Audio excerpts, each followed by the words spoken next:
This episode is dedicated to my mum, who I lost 20 years ago on the 2nd of June. Incidentally, it's Mother Day and Mother Shipton's Day, and I quote, "Sacred to Mother Earth in her fecund aspect." Mother Shipton was a famous seer in Cambridge, which isn't right, England, and is a patron saint of women working in laundries. She is honoured on the Wednesday immediately after the Whit Sunday. That's from a book called The Pagan Book of Days by Nigel Pennick. And I thought that was quite uncanny and worth a mention on the podcast. Darkcast Network, bringing our indie podcasts out of the shadows.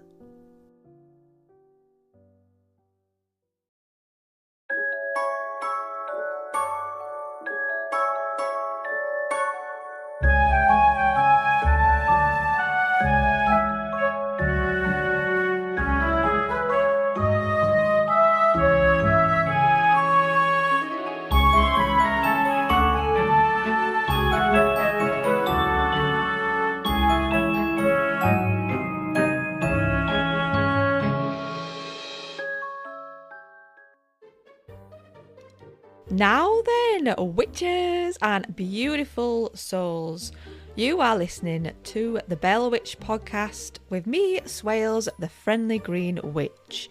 A podcast that helps you to get witching in the 21st century. This is episode 59 and it is a fantastic Moot Loot episode with an amazing guest, Dr. Phil, who is an academic from Harrogate based in Leeds and has great insights into occulture, zines, music, magic, witchcraft, and a really in-depth knowledge of the history of witchcraft and occultism in Leeds, and speaks to us about amazing happenings within like the rise of the occultists and all the crazy stuff that went on back then. Oh my god, it was such a good interview. It was just like a feast for my ears. Side note, low magic and high magic is of same value, it's just the name that it's given, which I'm learning about at the moment, so people tend to think high magic is of higher stance, but it isn't. It's just not as accessible as low magic, really. That's the only difference. They're both very powerful if done with the right intentions. There's more rules in higher magic, there's more tradition and stuff, whereas low magic it is pretty much how you're pulled to feel and move and create and ritualise. You could say it's a lot more intuition-led than higher magic. It's a really interesting topic to talk about, and I probably will do an episode on that in the future. That is when my brain finally understands it completely, because even now I'm a bit like, what?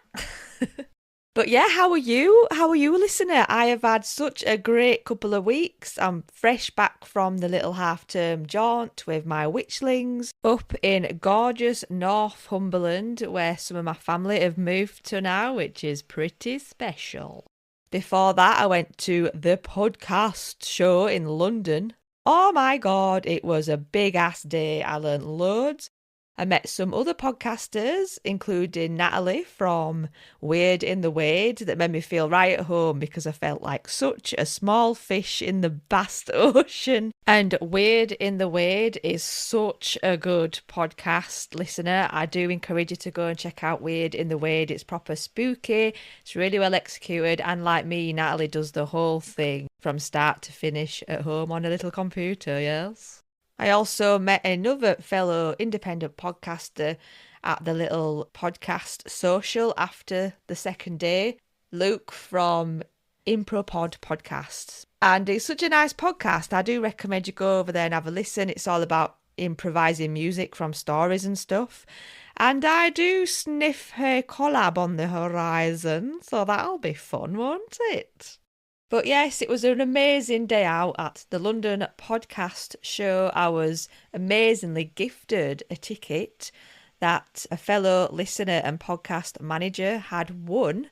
So that entitled me to go for the day and see all the workshops and do the social and stuff. I wouldn't have been able to go without being gifted it just because of all the finance of actually getting there from Leeds. And because it was very last minute, it was a bit of an expensive trip, but it was worth it. So massive thank you to Leite, podcast manager, who gifted me this ticket. Although I didn't get to meet her actually at the event because it was so busy, I was messaging her and thanking her for the experience. And I will link all these podcasts that I've mentioned in the description on this episode. Few new members to thank for joining the Patreon: Deep Red Molly, Ashley Fisher, Sally Parkin, and Kay Bishop, and Omayara Alvarado Jensen. Omara Alvarado Jensen. Oh my God.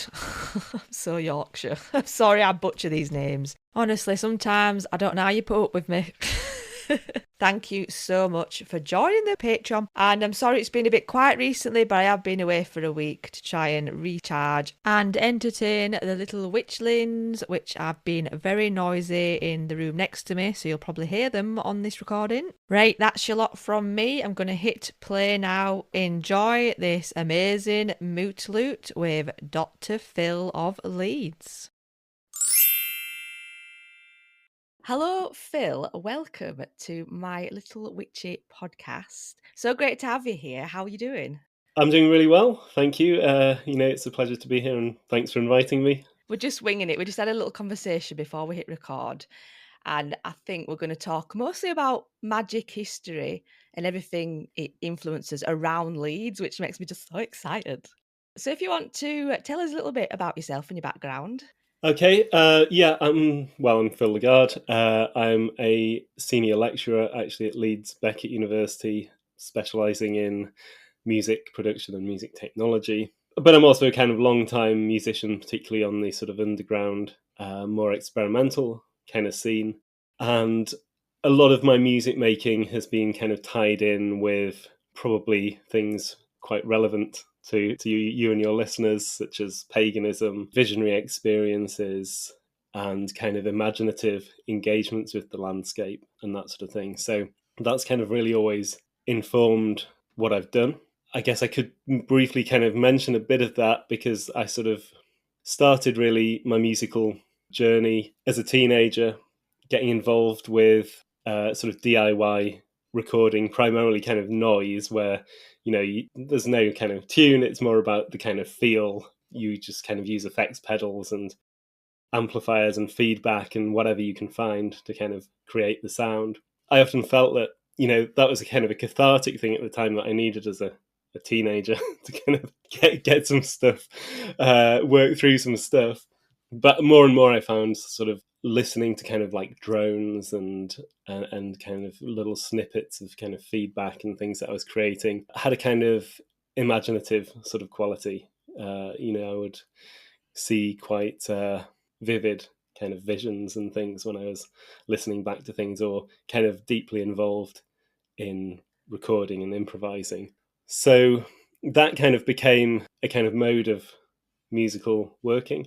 And I was also very interested in the occult at the time, particularly things like chaos magic and trying to work sigils into the music and all that kind of stuff. But things kind of really kind of changed onto a slightly different track when in 2001 I went to a place called Menan Toll in Cornwall on Penwith Moor. Probably seen pictures of it. It's a kind of stone ring, and then on either side it's got another stone, and it's possibly the kind of remnants of an ancient barrow or something, that's just been plundered, dismantled over time. And, it's said that people, the folklore tradition was to kind of pass children through it when they'd been born to, protect them from harm.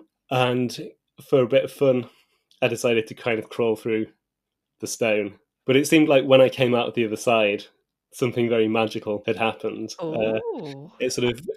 I like this. I like this story. It definitely kind of flipped a switch there, because the rest of the day was just, kind of like rapturous experience of wondering this more, and everything felt like it was, bathed in golden light, and, I was just feeling extremely kind of at one with the world, and it was a kind of sort of mystical experience, I suppose. So I'd already kind of flirted with sort of neo-paganism when I was first getting into my interest in the occult and stuff. And then I felt, oh, the real stuff. Well, then I'd kind of gone to kind of chaos magic. And then I was kind of like, oh no, the real stuff is like Renaissance or medieval kind of ritual magic. And that's kind of what I was really into at that time. But I think that experience, you know, I was so focused on things beyond the earth because much sort of Renaissance magic, I was very into Cornelius Agrippa, for example. It's kind of like a top-down hierarchy. You've got God at the edge with, you know, the saints and all, and the angels, and then their kind of influence passes down into the celestial spheres, and then the stars influence what's going on Earth. And in Renaissance magic, you're often trying to kind of climb back up that ladder or draw power down that sort of ladder. But this experience totally changed that for me. You know, I could feel the kind of powers of the earth, as well as, you know, their kind of unity with the heavens and things. And a lot of stuff that I'd previously had little interest in or dismissed as kind of hippy-dippy sort of nonsense, such as stone circles or earth energies and that sort of thing, you know, suddenly became actually quite kind of meaningful and vital to me. So a lot of my music then kind of departed from this kind of noise kind of area to trying to grasp something of that experience again. Obviously, that was kind of like quite a sort of, I guess it's what has been called a kind of extrovertive mystical experience where you are kind of at one with the wider world. That's quite a hard thing to kind of trigger and re-engage with. You know, it often only happens once in a lifetime, if that, for many people. And you know, it's obviously something that when and if it happens to someone, you know, profoundly changes their kind of outlook on life. So because that was a difficult thing to kind of recapture, my engagement with kind of music making went a bit more kind of introverted. What I would be doing was going to places like Ilkley Moor and Wharfdale, particularly a place called Troller's Gill and that kind of area, and trying to sort of find something of that experience by sort of improvising in these places, these kind of rural places, and often seeing in a kind of call back to that sort of early stuff I was doing with noise, seeing what images would arise, and I'd been particularly struck by this idea from Cornelius Agrippa where he talks about what he calls the tongue of angels. And he says that angels and other spirits, the way they communicate with us is almost like light falling on a mirror. They don't speak they can be heard speaking voices, but often what they say slides into the listener's kind of mind. And he also talks about it being like language, but kind of also better. You know, I'm kind of felt that was kind of hinting at the idea that they spoke in not only words, but imagery, impressions, and that sort of thing. So I'd feel that when I was in a particular state of intensity in my kind of involvement with making music, you know, sort of absorption, I guess we could call it, that is when those kind of images and thoughts and things and words and so on would kind of come to me. You know, I would feel that they were coming from the kind of spirits of the place. So oh my gosh. Yeah, so that kind of became almost kind of my, you know, the way my music practice was sort of directed for about a decade. And ultimately kind of became the topic of my PhD study. It was started a few years after I'd kind of wrapped that project up because my wife Layla and I had a child and started our own musical project called Hawthorne, which still played with a lot of these ideas. But I felt that by that time I had a kind of enough distance between what I was doing then and the music I'd been doing between 2001 and 2010 to kind of step back and analyse what had been going on. So those kind of practices formed the basis for my PhD. I think it's amazing that you found it so early on, like in your life. You're so incredibly lucky. Like, I'm 40 odd and I'm only just getting it. So, you know, well done. Right place, right time. Yeah, I mean, I think, well, looking into my PhD, I kind of quickly realised, because I was trying to construct a kind of autobiographical statement, which would become one of the data sources, as well as my kind of archives and things. I initially started trying to construct that from around, the time of this event at Men on Toll. But then I found actually I had to go way, way back, and kind of look into kind of aspects of my childhood, because I think a lot of, this kind of response to music and so on, aside from the, rather strange mystical occurrence at Men on Toll, I think a lot of the way I was responding to music, which ultimately I feel kind of led me to have a certain disposition, actually kind of was formed in my childhood, because I remember sort of having this tape of The Hobbit, and I used to listen to it intently, like every night, and just like try and visualize in extreme detail, everything that was happening. And it had this wonderful music by a guy called Bob Gilbert, plays psaltery, and that was just kind of so enchanting. And every time I heard it, I'd be in almost like an imaginative reverie. And it was quite interesting later to find out that Bob Stewart also is a neo-pagan, and he produced lots of sort of path-working CDs and books on magic and music and all that kind of stuff. So yeah, it's really nice to kind of come full circle a bit later in my life with his work and who he was and who I'd become. Yeah, all connected, isn't it? It's amazing. Are you looking for your next true crime podcast? Do you crave stories that have mystery and suspense? Well, look no further. Introducing Love and Murder, the podcast that dives deep into the world of relationships gone horribly wrong. Every week, I take you on a journey through the dark side of love, where passion turns into obsession, family becomes enemies, and romance turns to murder. So why should you listen to Love and Murder? Because this is not just another true crime podcast. We're your partners in crime, your storytellers, and your weekly dose of suspenseful entertainment. So what are you waiting for? Join the LAM community, www.murderandlove.com. That's Love and Murder backwards, murderandlove.com. See you soon. And you mentioned chaos magic. So do you actually practice chaos magic?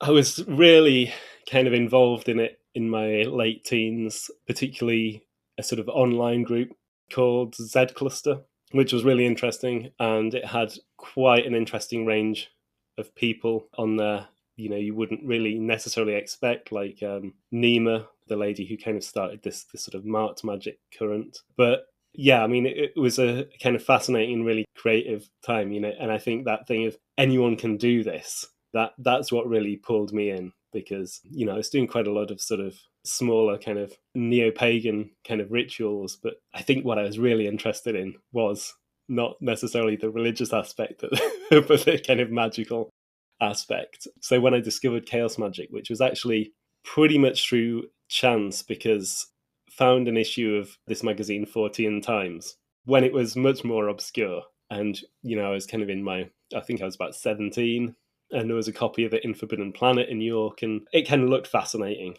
So I picked it up, but then I was reading through it, and I saw in the back there was these reviews, one of which was for a book called Pseudonomicon by a guy called Phil Hine, and it was a book about working magic with H.P. Lovecraft and the Cthulhu mythos. My dad had kind of read me some of these stories, and I'd got his copies of the books, so I was kind of very fond of them. It blew my mind that actually someone would use these fictional kind of constructs for creating magic. And, I was completely unaware of the way people like Kenneth Grant and things had talked about Lovecraft as a kind of unwitting prophet and sort of someone who channeled these kind of forces from beyond. So I was kind of extremely intrigued by that. And ultimately I managed to kind of get a copy. And I didn't really understand much of it. But I think what's interesting actually is Phil was very much involved in both chaos magic and this sort of neo-pagan scene.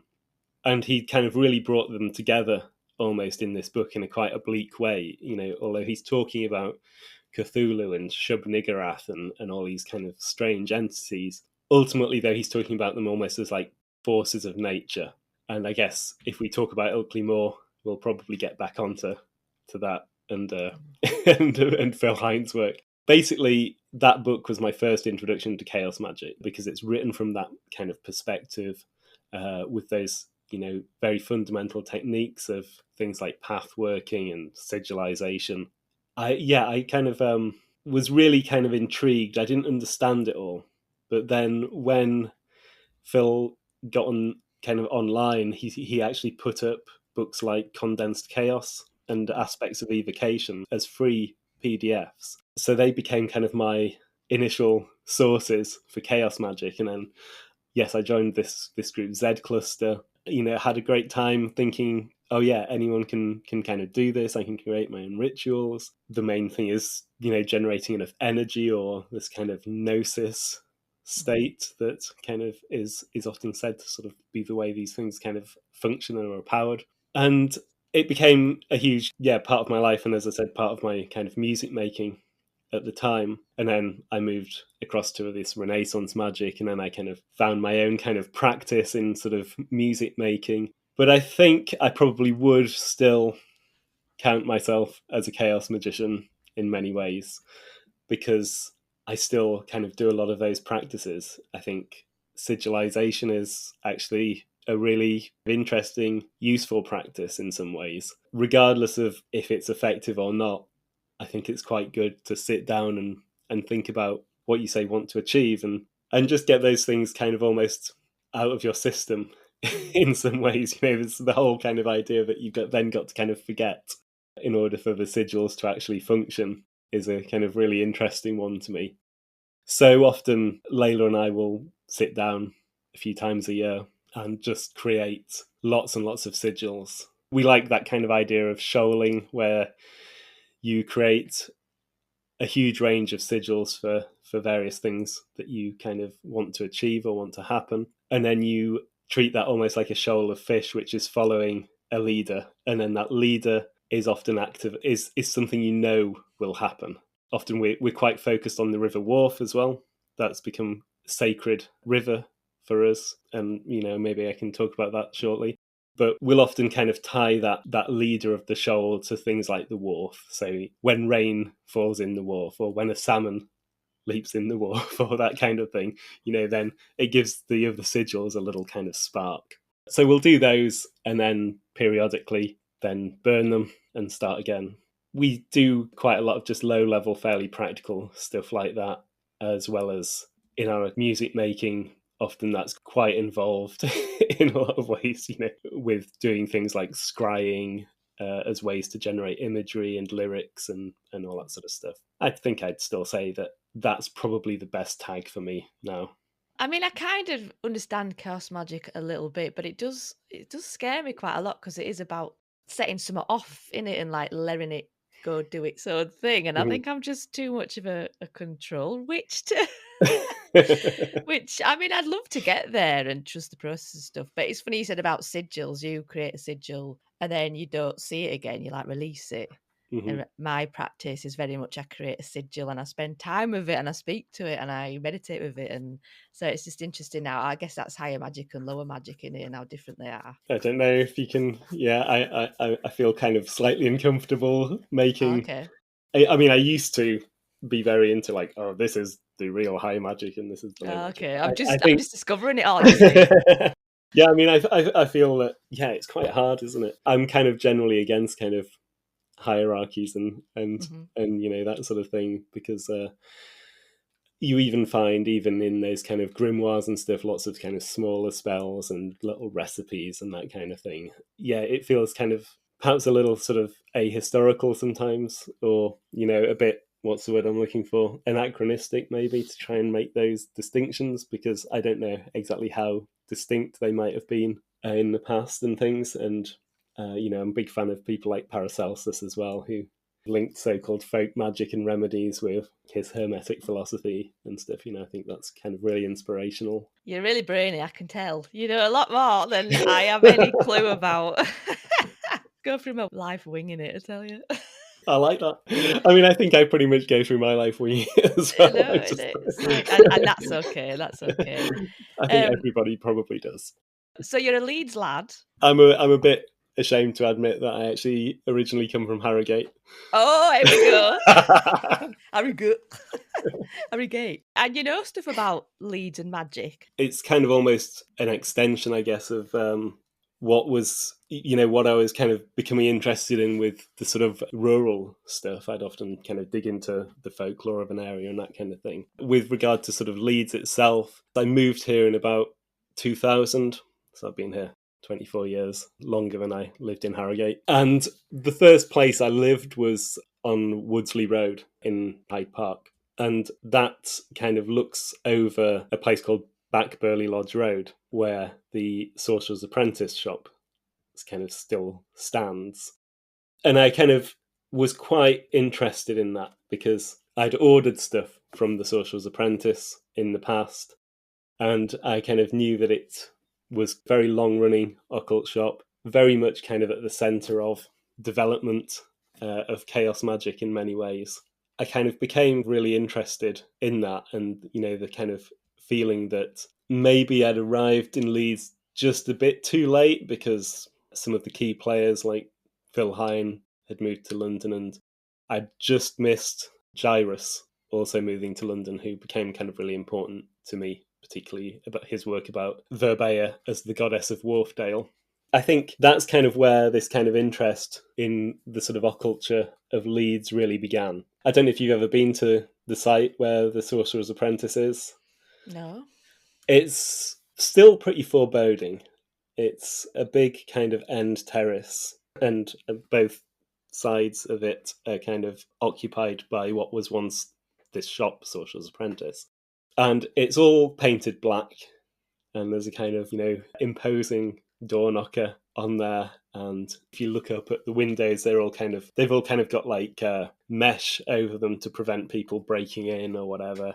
Yeah, quite a kind of eerie little part of the street. But it was run by a guy called Chris Bray, who called himself Frater Marabas, and he was very much involved in the kind of pagan scene in a lot of ways. You'll see him occasionally on old episodes of Look North, where, they say, oh, and it happens to be Beltane today, and here's some pagans doing their Beltane ritual. Here's some pagans.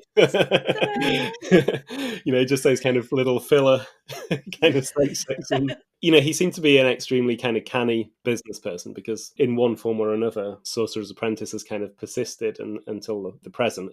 He's quite old now, and it only really sells digital things like PDFs and sound recordings. But at the time, it was a kind of total treasure trove. I remember sending off for a pentacle, a Solomonic pentacle. In fact, I'll just grab it. Have you got it? Oh, yeah. But it came in like a massive envelope with tons and tons of catalogues and bits of paper, like lists of herbs and incenses and magical paraphernalia, and Frater Marabas's own love potion that would make you irresistible to members of the opposite sex or whatever.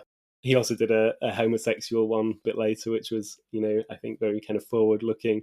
Yeah, it was just a kind of amazing kind of wad of stuff that obviously was being sold there, including also things like amulets of the swastika stone as found on Ilkley Moor, and other stuff that kind of also connected a bit with the kind of local landscape. But it seems like he kind of pretty much dedicated his entire life to the occult in the form of running this shop, and a kind of shop on Hyde Park Corner called Astonishing Books, which is now a Greek restaurant. And he also published a magazine called Lamp of Thoth, which I think is kind of one of the most interesting of the zines of the sort of 1980s. He was kind of a figure who was really kind of central to this small but very enthusiastic occult and neo-pagan scene in the UK as well as in Leeds. I think, obviously, he was very kind of outspoken and, I think quite hard-headed, which led to the shop becoming a sort of target for Christians during the sort of Satanic Panic era. And then his shop, Astonishing Books, was firebombed. Oh my God. So it was kind of razed to the ground. And in some ways, it feels like he didn't recover fully. Obviously that's going to totally traumatize anyone. Yeah. So they'd founded something called the Sorcerer's Apprentice Fighting Fund, which then became the Subcultures Awareness Freedom Foundation. which still kind of has a presence, and there's quite a lot of interesting stuff on their website. But yeah, it seems like that's when they kind of went dark, became mail order only, which is a shame because in the 80s, that shop on Back Burley Lodge Road and Astonishing Books really had acted as a kind of hub for a lot of young magicians who had moved into the area. Dave Lee, one of the kind of prominent chaos magicians, had moved to Leeds to study, as had Phil Hine. Ultimately, they kind of both met at these Sorcerer's Apprentice so-called coffee mornings, because he'd opened the shop up on a Saturday, and there's a little kind of lockup down the road where he would have cups of instant coffee and things. And after people had made their purchases, they'd kind of go and kind of hang out there. And really, that's where it seems like the IoT, the Illuminates of Thanateros, one of the kind of most popular chaos magic groups, certainly the kind of original chaos magic sort of order, if you can have an order in chaos, did a lot of recruiting there, because the guys who founded it, Ray Sherwin and Pete Carroll, lived in a place called East Morton, just on the other side of Oakley Moor, and they would often attract nascent chaos magicians and things who were patronising Sorcerer's Apprentice and kind of bring them into their group. Lots of interesting things kind of happening around that area, and it became kind of a little hub, I guess, with Phil Hine, Dave Lee, a guy called P.D. Brown, who was very kind of much into things like the runes, and a guy called Rodney Orpheus, who left Northern Ireland almost on a whim, came to Leeds because he knew about the Sorcerer's Apprentice. Having visited it once, managed to find a flat to sleep in at the coffee morning and start working at the Sorcerer's Apprentice. So that little core of, I guess, like 6 people really kind of helped to stimulate chaos magic during that time. And the Sorcerer's Apprentice published some of the sort of early chaos magic texts and would promote them quite a lot in the magazine. So quite often, pretty much the first page in many issues is like an advert for Peter Carroll's Liber Null, I guess one of the sort of foundational texts of chaos magic, or the follow-up Psychonaut. They often have quite incredible copy, like Your Key to Chaos Magic, The Terrible Knowledge of the Workings of Chaos, and The Ultimate Blasphemy and things. But, sales pitches aside, I think he did a great job of promoting the sort of early chaos magic literature to a readership that was quite wide. The Lamp of Thoth, he had a kind of open door policy, really. So you've got everyone in there from various neo-pagans and people like, so-called King of the Witches, Kevin Carleon, and to Chaos Magic by Phil Hine, to people like the Fraternitas Saturni in some issues, and even the notorious Order of Nine Angles, comes up in there, as well as kind of a lot of chaos magic stuff, shamanism, runes, pretty much anything would go in these magazines. So he was cultivating quite a wide audience, many of whom were sort of receptive to the ideas of chaos magic as well. And there's a lot of gossip in these magazines.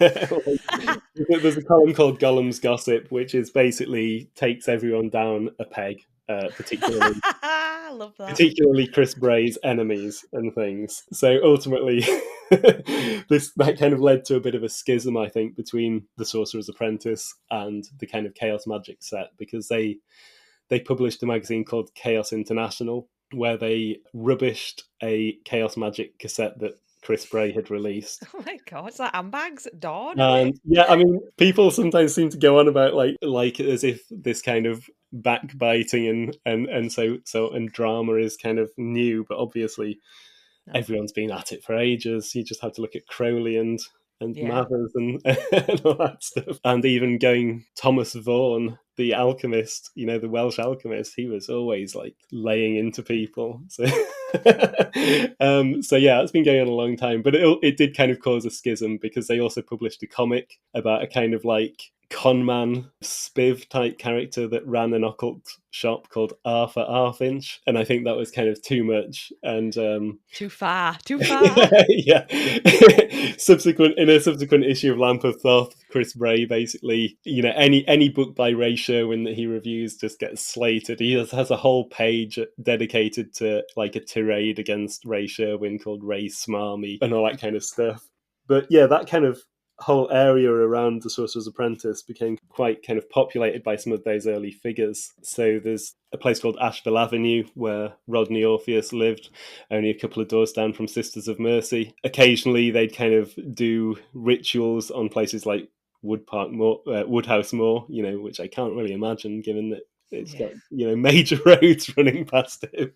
And there's a place called 179 Bellevue Road. It's quite interesting because it's also near a kind of little modern stone circle in Hyde Park. But that's where I think Rodney Orpheus started living there. Dave Lee, Phil Hine were kind of practicing goetic magic in the attic in a kind of circle made of masking tape. And I think Dave Lee was doing kind of blacksmithing, making magical knives and things in the garden. So there was kind of, lots of bits and pieces going on. And a lot of it also kind of clustered around the Leeds University Occult Society, which I think Rodney Orpheus may have had a hand in setting up. But, basically they wanted to use the student sort of society system to kind of, get in touch with occultists and promote occult talks and that kind of things. And it had quite a long run. I think it was still going in some form into the 2000s. And, they had loads and loads of really interesting speakers from UK sort of scene come there. So that's really kind of cool and interesting. Wow, I had no idea that Leeds had so much. Yeah. Oh, I mean, I've not even talked about the cunning folk and the witches and that sort of stuff, but that's more in the sort of city centre. But I'll send you a link because my wife Layla also wrote a really nice piece about the kind of chaos magic and earlier sort of cunning folk in Leeds, and it's got a little map as well that we put together, so you can include that if you want. Yeah. So the zines, then you create your own zine. I don't really make my own zine. I mean, I don't have time. But in the past, I have. In the sort of early 2000s, I did a little kind of local music zine, kind of primarily about the sort of Leeds underground music scene, but also there were sort of quite a few kind of occult nicks and knacks in there. But with the zines, because when I was doing my PhD, as I said, I was kind of really entranced by the Sorcerer's Apprentice and this kind of milieu around it, who had kind of recently left. So I was trying to find out everything I could about them, particularly things about how Ilkley Moor was used as a site of magical practice, because it had also become a site for my own practice. So that kind of led to me just trying to amass as many of these zines as I could, because I think more interesting than the sort of articles is the stuff like the personals and the adverts and all that stuff that gives you a real kind of sense of the time. And I think I'll just mention one. Yeah, Lampathoth, it had lots of kind of really interesting material about kind of how people were networking and who was kind of contributing to whose kind of zines and books and all that stuff. But some of the contacts and personal ads are actually pretty amusing as well. I just wanted to read this one, which actually I think this might have also been one that kind of led possibly to the Sorcerer's Apprentice getting into a lot of trouble with the Christians, because Roger Cook did a so-called expose on the shop and Satanism and so on. And he mentions this advert, which says, required gentlemen to assist and supply subjects for the study and practice of necromancy. Interests include morbid anatomy, the macabre, cemetery memorabilia, coffin clothes, and every allied subject. Write to Pamela B., 171 Kimberley Road, Leicestershire. Obviously, someone wanted someone to do some grave robbing. That's amazing. Can you imagine that today? But yeah, that's kind of how open door the policy was. And I think that worked well in some ways, because it meant Lampathoth had a huge range of articles and really kind of interconnected all sorts of people in the occult scene. But also maybe a little bit of editorial control might have prevented quite a lot of trouble. But yeah, I think these zines, they give such a good idea of what was going on at the time. And as I said, most of the kind of interesting stuff is, for me personally, beyond the articles and more about seeing who's connected to who and kind of what's going on at the time. So I think one of the kind of big ones for me while I was sort of looking at what was going on in West Yorkshire was this one called Earth, which was published by a guy called Paul Bennett. And this magazine is kind of interesting because it kind of connects everything. It kind of makes you see how interconnected all kind of facets of this occultural world were at the time. Because in Earth, you've not only got sort of neo-paganism and like Earth mysteries, this kind of alternative sort of archaeology that entertains things like ley lines and so on, and Earth energies. But you've also got ufology, because a lot of the people who moved into kind of interests in Earth mysteries and also neo-paganism were also kind of interested in the UFO scene. People like, I think a good example is Philip Heselton, who found out about ley lines from a book called The Straight Line Mystery, which said that, UFOs move in straight lines, and then became fascinated with that concept, and then decided to kind of try and reform Alfred Watkins' Ley Hunters Club, and that led to the formation of a magazine called The Ley Hunter, so that's kind of almost born out of the UFO scene.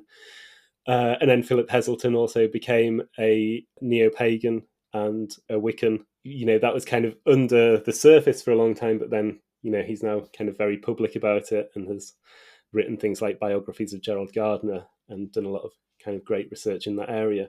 So there's all these kind of interconnections and people's biographies and interests. I find very interesting how they sort of develop over time and shift from one kind of area of the sort of esoteric or occult to another. And it also connects, there's articles by ritual magicians such as Franz Bardenstern, articles on yoga by people like Phil Hine, and also kind of chaos magic. And you've kind of pretty much got everything in there, and a bit of psychic questing as well, which is a kind of practice that marries sort of earth mysteries and mediumship. It's this idea that you go out to a place and you kind of are guided by spirits, and pretty much any object you find is treated as like an apport, like it was put there by the spirits for you to find.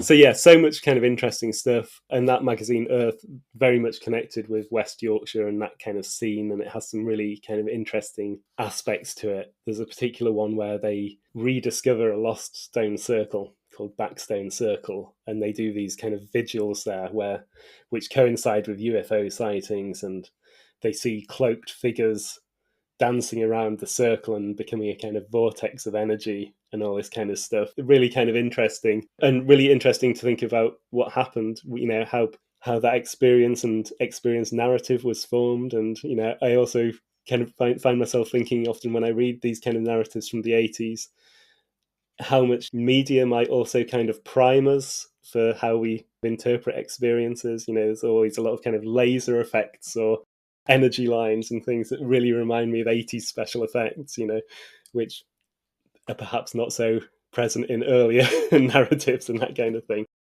So just really, really fascinating. So my friend Bob Clunas at the University of Iceland has also helped me collect these zines, because he's doing a PhD about esotericism and accelerationism, which also, I guess, has a lot of roots in the kind of chaos magic sort of subculture as well. So we've been doing a lot of hunting for these zines, but unfortunately they don't come cheap. They're usually like £20 up for a copy, because I think they're so ephemeral, really. They get lost, damaged so easily. So we're trying to make some movements also to preserve them for other scholars as well. Wow, you've got a lot, haven't you? You must have a huge collection. It's very impressive. Laid it all out in front of me, actually, behind the computer as a kind of aid memoir. Is there anything like that today? I mean, do people still create these things? Yeah, I mean, there are some interesting zines, things like Weird and Weird Walk and White, and there's a zine called Occulture, and they seem to actually have quite a kind of fairly wide sort of distribution and readership. Even if you go into shops like Colours May Vary in the Corn Exchange, you'll find copies of that. And of course there's Northern Earth, which is a very long-running Earth Mysteries magazine, which has been going since the 80s or possibly even the late 70s. Recently passed into new editorial hands, but again, it's a kind of small format A5 magazine. That's still going, which is great. And there's a really good kind of animistic and kind of pagan one, but I've totally forgotten who it's published by. I'll be able to put together a little list, but I've only got the vintage ones out now.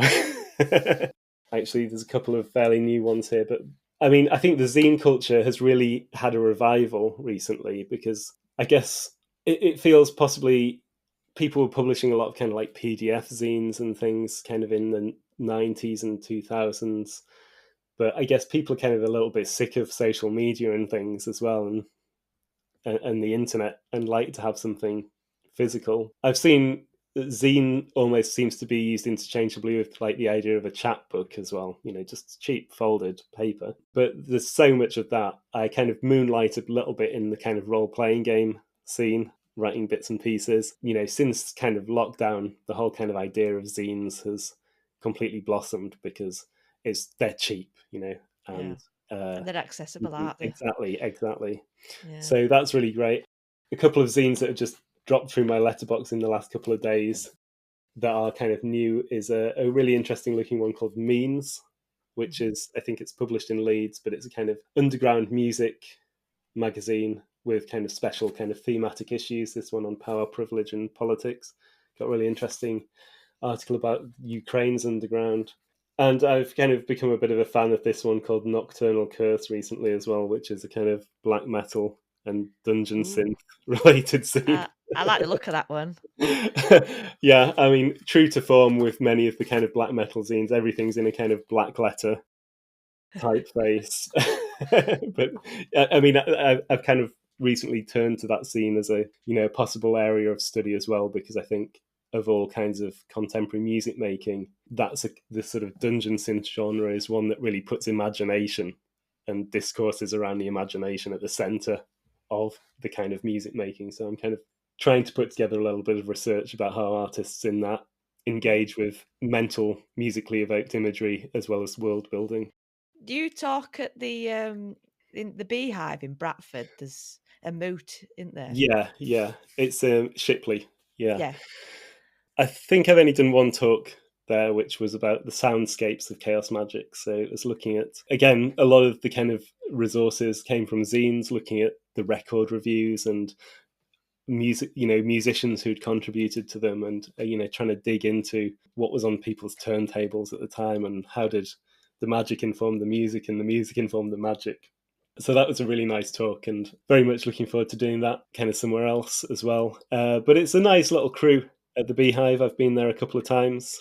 Darren, who runs it, is very committed to it as well. It's amazing that it runs so regularly. Yeah, I think it's going to go from strength to strength, hopefully, and it's really great that they've also been got a kind of a little ritual space going and doing some kind of practice as well. Yeah, it's lovely to see it flourish. Mm-hmm. Have you been down?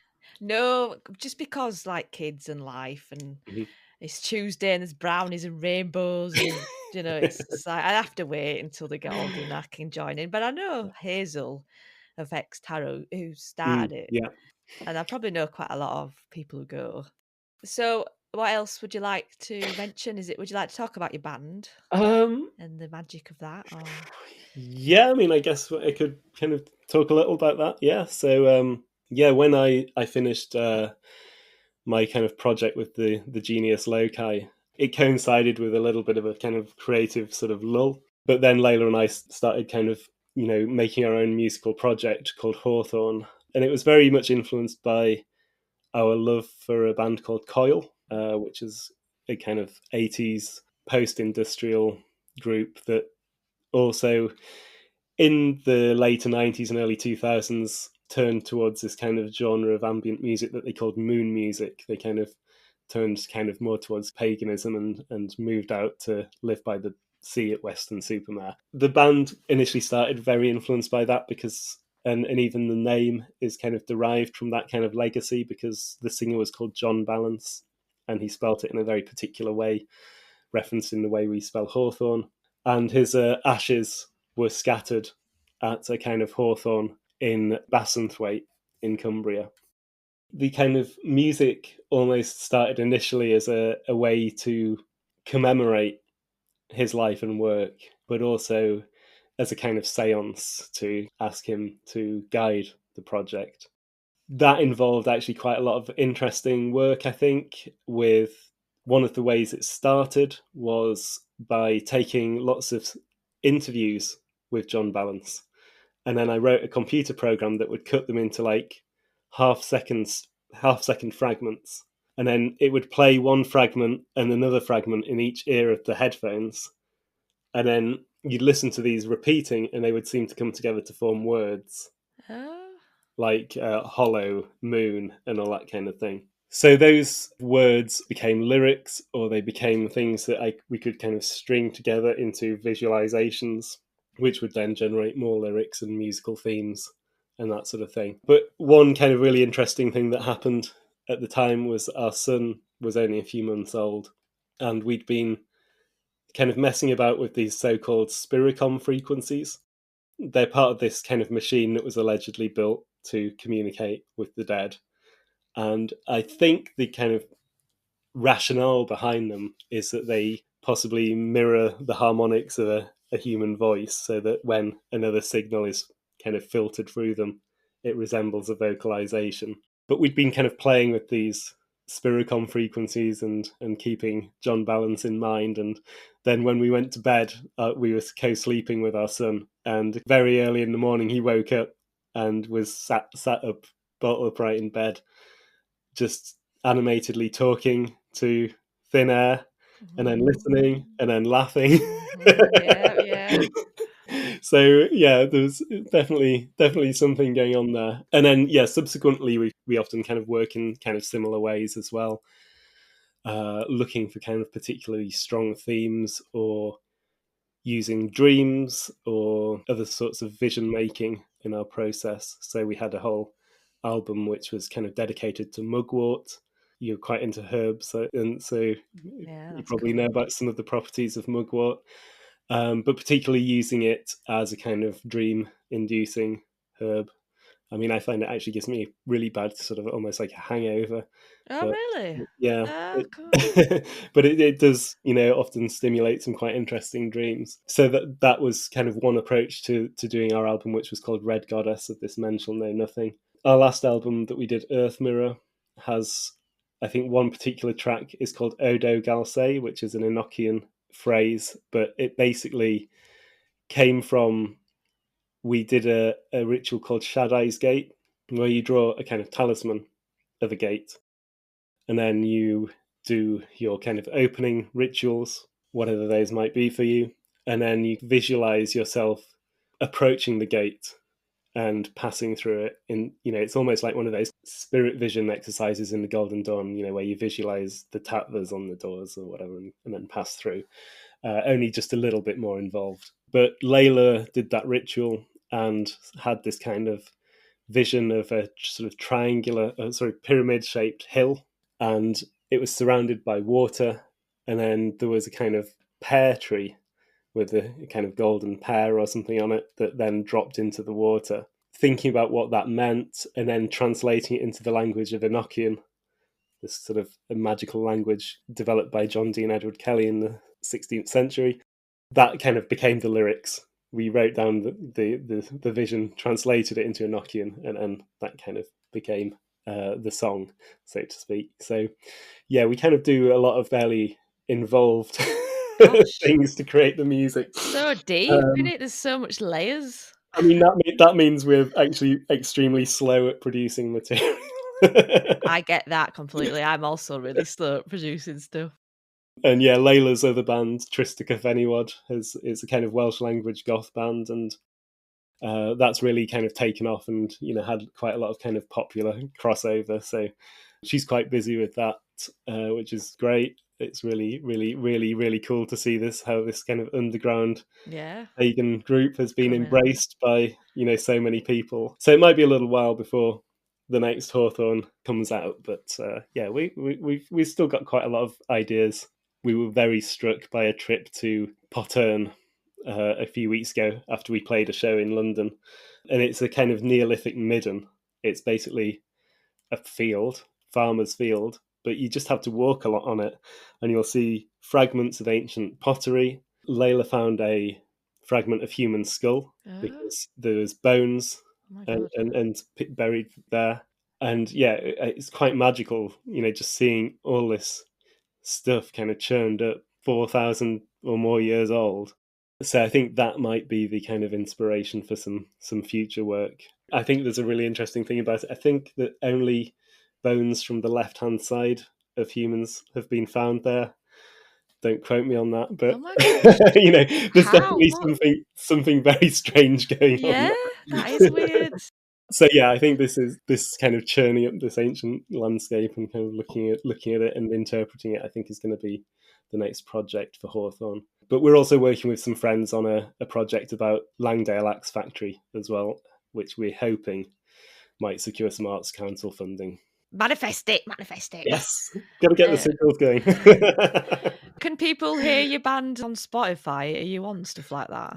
We took most of our material off Spotify because we weren't very keen about how one of its major shareholders, Daniel Ek, is kind of investing his money in AI warfare systems and things like that. So so it's not on Spotify, but we are on Bandcamp.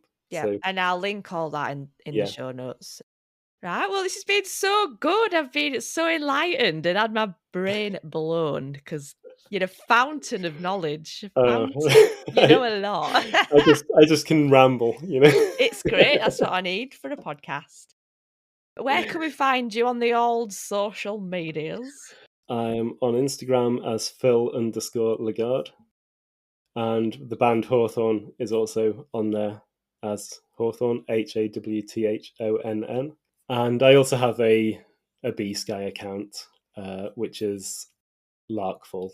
Lovely. Well, thank you so very much for coming on, Phil. It's been an absolute pleasure. Oh, it's been great to chat, and hopefully we'll see each other in the flesh, maybe at the Beehive. You have been listening to the Bell Witch podcast, created with love and magic by me, Swailes, the Friendly Green Witch. Big thank you to my lovely guest for this episode. And thank you to you, dear listener, for choosing the Bell Witch podcast to fill your ears. If you have a witch business, an independent podcast, a witchy topic you'd like me to talk about, or a trailer you'd like me to play, reach me on the Bell Witch podcast at yahoo.com. I love to hear from you, and I love to support you, and I love to celebrate other witch businesses, because there indeed is magic in sharing audiences amongst podcasts and other spiritual businesses. If you would like to show the Bell Witch podcast some love, you can leave ratings and reviews wherever you listen to your podcasts, as those stars really do help the show to shine. Join the Bell Witch podcast on Patreon for bonus content, early access and behind the scene videos. Until next time, stay magical, witches.